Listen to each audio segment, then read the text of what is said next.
Salut les gars, ça bouge? Aujourd'hui, je vais vous montrer un film de zombies post-apocalyptique de 2016 intitulé The Girl with All the Gifts.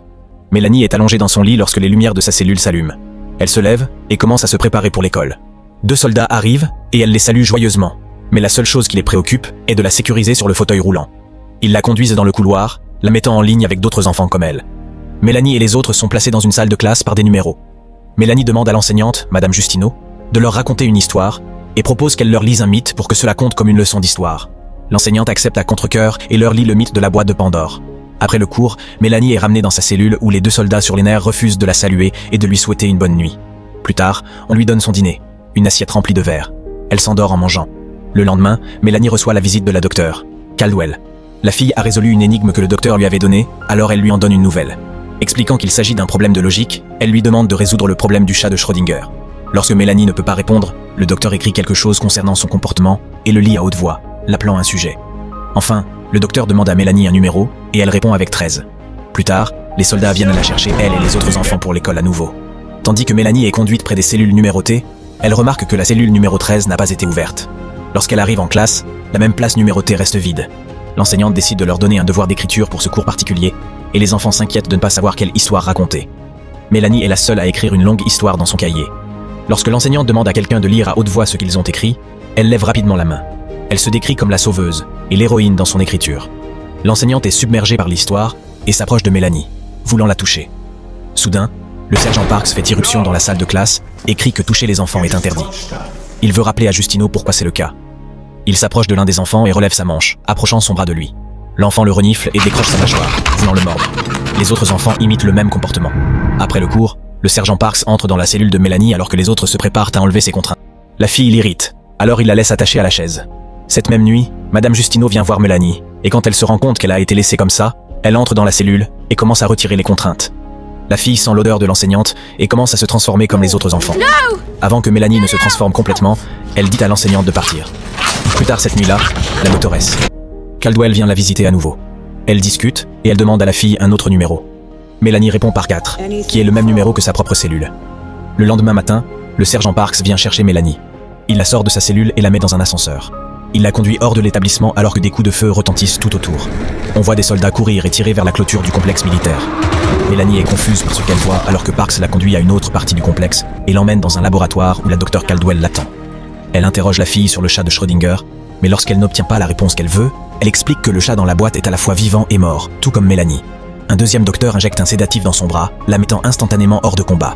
Il la déplace sur une table et la retiennent, mais elle se réveille rapidement. Justineau entre en courant pour empêcher le docteur de découper Mélanie. Après quelques mots persuasifs, elle convainc l'enseignante de déposer son arme et lui pulvérise immédiatement du gaz poivré, l'incapacitant pour que les soldats puissent l'arrêter. Elle lui explique qu'elle ne découpe pas seulement Mélanie, mais qu'elle l'utilise comme source pour un vaccin. Justineau est emmené et les alarmes commencent à retentir. Caldwell dit à l'autre docteur de baisser les volets, mais en le faisant, un zombie se fraye un chemin à travers la vitre, la mordant sans relâche. Caldwell tue les zombies, se coupant la main dans le processus. L'autre docteur commence à se transformer complètement, mais elle s'échappe du laboratoire juste à temps.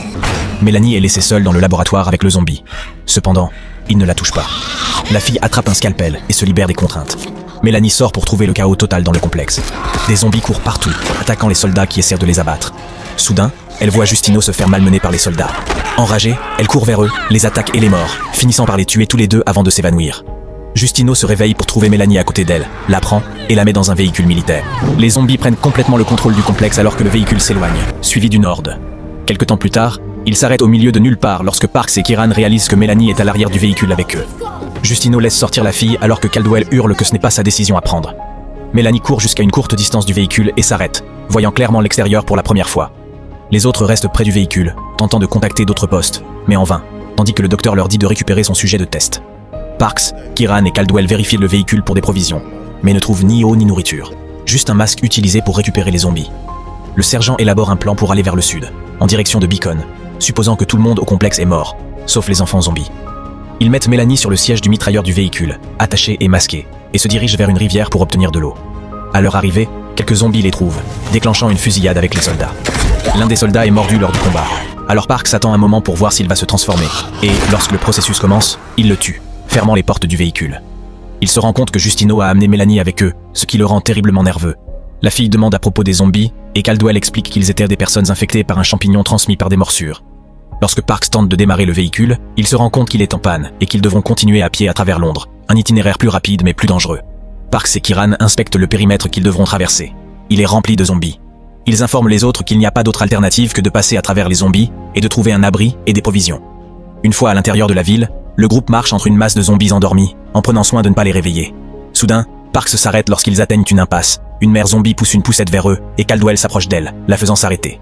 Elle voit le bébé bouger dans la poussette et vérifie, pour trouver un rat à l'intérieur. Elle pousse un cri, réveillant d'abord la mère zombie puis les autres. Le groupe parvient à s'échapper et se fraye un chemin à travers les rues de la ville remplies de zombies, trouvant finalement un hôpital abandonné et y entrant. Parks trouve une ouverture vers un autre étage et ils montent tous, où ils seront beaucoup plus en sécurité. Parks, Justino et Kieran partent immédiatement en patrouille, tandis que Caldwell et Melanie restent en arrière. Alors qu'ils sont laissés seuls, la fille demande d'où elle vient. Le docteur explique qu'elle et d'autres comme elle ont été trouvés dans une maternité d'hôpital. Ils étaient les enfants de mère qui ont été infectés par le champignon alors qu'elles étaient encore enceintes, donc l'infection est entrée dans leur système par le placenta. Caldwell lui dit qu'ils étaient différents des autres zombies, capables de penser et de réagir presque comme de vraies personnes. Plus tard, Justino revient, donnant à Melanie des vêtements neufs qu'elle a trouvés pour elle et s'excusant de n'avoir trouvé aucune nourriture. Cette nuit-là, Parks et Justino parlent de Melanie, et il lui dit que la fille l'aime. Pendant ce temps, Kieran garde la fille et elle se lie également avec lui. Le lendemain matin, il remarque que plus de zombies se sont rassemblés devant l'hôpital. Ils n'ont aucun moyen de sortir, mais Melanie a une idée. Comme les zombies ne l'attaqueront pas, elle les convainc de la laisser sortir et de trouver un moyen d'éloigner les zombies du bâtiment. Caldwell n'aime pas le plan, mais sans autre alternative, les autres sont d'accord. Avant de partir, Melanie demande à mettre ses nouveaux vêtements. Elle sort et passe devant les zombies sans problème. Soudain, elle voit un chat, le chasse et le mange cru. Plus tard, elle entre dans une maison et trouve un petit chien. Quand elle revient, elle l'utilise comme leurre pour les zombies, les éloignant tous de l'hôpital. Parks remet le masque et les menottes, et ils continuent leur voyage à travers la ville abandonnée, en direction de Beacon. En route, ils voient quelque chose d'étrange. Le champignon pousse sur les corps des zombies. Quelque chose que le docteur pense être la prochaine étape du cycle de vie du champignon. Elle dit ensuite à Melanie que dans son cas, le champignon fonctionne plus comme un symbiote que comme un parasite, comme chez les autres. En s'enfonçant davantage dans la ville, ils trouvent une énorme masse de corps se transformant en un champignon massif, que Caldwell soupçonne d'être la raison pour laquelle il n'y a pas de zombies ambulants autour. Lorsque suffisamment de zombies se regroupent, ils se transforment en un stade mature du champignon capable de polliniser de vastes zones, voire le monde entier. Sur leur chemin, ils trouvent soudain un laboratoire mobile. Ils entrent dans le véhicule et commencent à regarder à travers. Park essaie d'abord le moteur, puis la radio. Aucune réponse. Kieran part en mission de ravitaillement, et Melanie commence à devenir nerveuse, comme si elle allait se transformer. Elle leur dit qu'elle doit aussi manger, et ils la laissent sortir pour chasser. Elle trouve rapidement sa nourriture et la dévore aussitôt. Lorsqu'elle a terminé de manger, elle entend un bruit étrange et le suit jusqu'à une librairie. Elle jette un coup d'œil à travers et voit un groupe d'enfants communiquer avec des grognements. Melanie comprend qu'ils sont comme elle lorsque soudain l'un d'eux entre et dit aux autres qu'il a senti quelque chose. Ils le suivent tous à l'extérieur. De retour au laboratoire mobile, Caldwell est de plus en plus malade et informe Justino qu'elle a une septicémie. Ensuite, elle commence à parler à nouveau de Melanie et de la façon dont elle a besoin de son cerveau et de sa colonne vertébrale pour fabriquer le vaccin, ce qui déplaît beaucoup à Justino. Soudain, Melanie revient et leur parle des enfants qu'elle a vus, convaincue qu'ils vont chercher Kieran. On le voit marcher dans une rue et tomber soudain sur une boîte non ouverte par terre, puis une autre jusqu'à ce qu'il voit un magasin et rampe sous le volet pour entrer. Une fois à l'intérieur, il commence à manger et à regarder des magazines sales. Une petite fille apparaît derrière lui, le surprenant. Elle l'attire entre les chevrons du magasin et d'autres enfants apparaissent momentanément. Lorsque leur chef les rejoint, ils attaquent tous ensemble Kieran. Pendant ce temps, Melanie conduit Parks et Justino vers lui. Elle peut le sentir, comme les autres enfants. Ils arrivent enfin au magasin, entrent et trouvent Kieran à moitié dévoré. Mélanie réalise que les enfants n'ont pas seulement tendu un piège à Kieran, mais à eux aussi. Ils sortent et voient qu'elle avait raison. Le groupe d'enfants les attend. Mélanie défie le chef et se bat avec lui. Lorsqu'elle le tue pour prouver aux autres qu'elle est la plus forte, elle peut protéger Parks et Justino et les ramener en sécurité. Ils arrivent au laboratoire et constatent que la porte est ouverte. En entrant, Caldwell les endort avec du gaz. Elle tire Mélanie vers la table pour effectuer sa procédure, mais s'arrête parce qu'elle souffre terriblement de sa main. Elle se retourne un moment pour la soigner, mais lorsqu'elle se retourne à nouveau, Mélanie est déjà consciente et alerte. Elle discute et elle essaie de convaincre la fille de se sacrifier pour qu'elle puisse sauver tout le monde avec son vaccin. Mélanie accepte presque, mais pose une dernière question. Elle veut savoir si le docteur pense qu'elle est vivante ou imite simplement le comportement humain. Caldwell répond qu'elle est vivante. Alors la fille dit « Pourquoi devrions-nous mourir pour vous sauver ?» Mélanie s'enfuit, laissant le docteur dans le laboratoire, mais celle-ci la suit, traînarde, sans armes ni protection. Caldwell est immédiatement entouré par les enfants zombies. Pendant ce temps, la fille se rend au grand champignon qu'ils avaient trouvé avant et l'incendie dans le but d'activer les spores. Malheureusement, Parks l'avait également suivi et il est infecté. Mélanie n'avait pas prévu cela. Alors qu'il commence à se transformer, il lui demande de lui tirer dessus avant qu'il ne devienne l'un d'entre eux. Plus tard, Justino se réveille dans le laboratoire, protégé par les spores, réalisant ce qui s'est passé avec Mélanie l'attendant à l'extérieur du laboratoire. Dans les derniers instants du film, Justino est réveillé par Mélanie. Il est clair qu'un certain temps s'est écoulé. Elle sort un tableau blanc avec elle et commence une leçon avec les enfants zombies qui l'écoutent de l'autre côté de la fenêtre du laboratoire.